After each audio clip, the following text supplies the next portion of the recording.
Meanwhile, there is local news that we want to cover as well. That's right. Police are seeing another troubling increase on the streets of Portland. And new numbers show that the city saw more than 100 shootings in July, August, and September. Fox 12's Audrey Wheel gives us a look at these numbers and shares how people are feeling the impact in our community.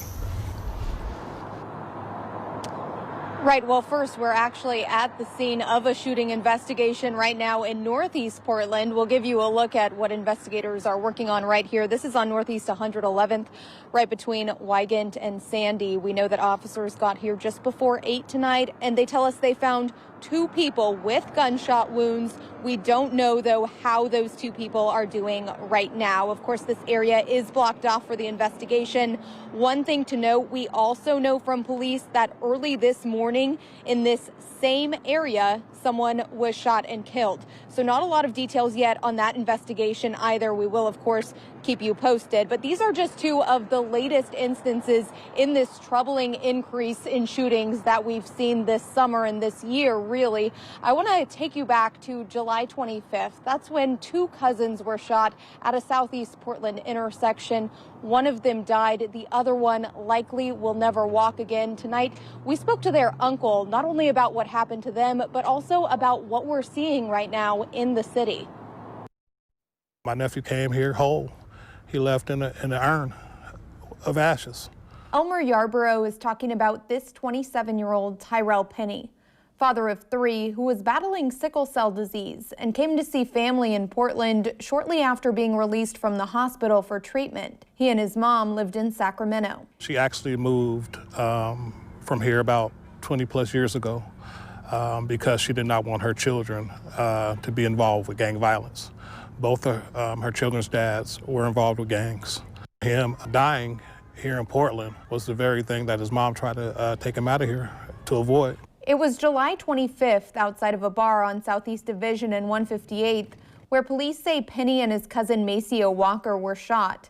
Penny died on the scene. Having to get on the phone and to tell my sister that, yes, her son died was one of the most painful things that I ever, had to experience. Walker is now paralyzed with an incredibly small chance of ever walking again.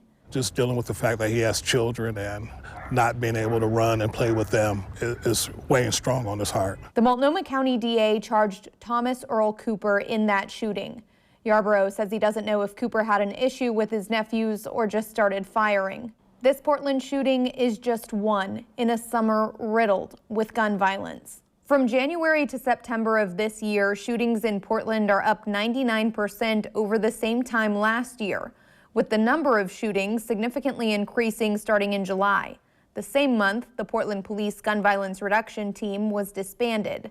Yarborough believes that was a mistake. They were taking so many guns off the streets, and they knew the gang members, and they knew who would retaliate, and that's been disbanded, and ever since then, the shootings have just skyrocketed. A Portland police lieutenant told us the police have been defunded specifically in the area of investigation, prevention, relationships, and community connection associated with shootings. We need to have the ability to do that important work and need the staffing and financing to allow us to.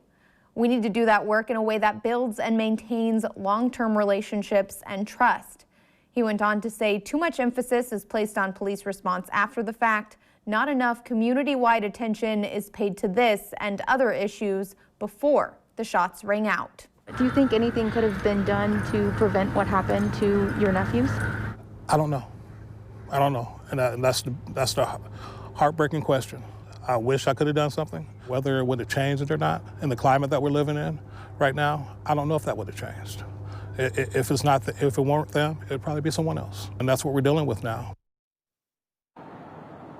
And Yarborough told me that he'd like to see the gun violence reduction team reinstated. He also said that he's not only sad for his family, but sad for the city. He loves Portland. He says he grew up here, and he thinks we can do better. Reporting live in Northeast Portland, Audrey Wheel, Fox 12 Oregon.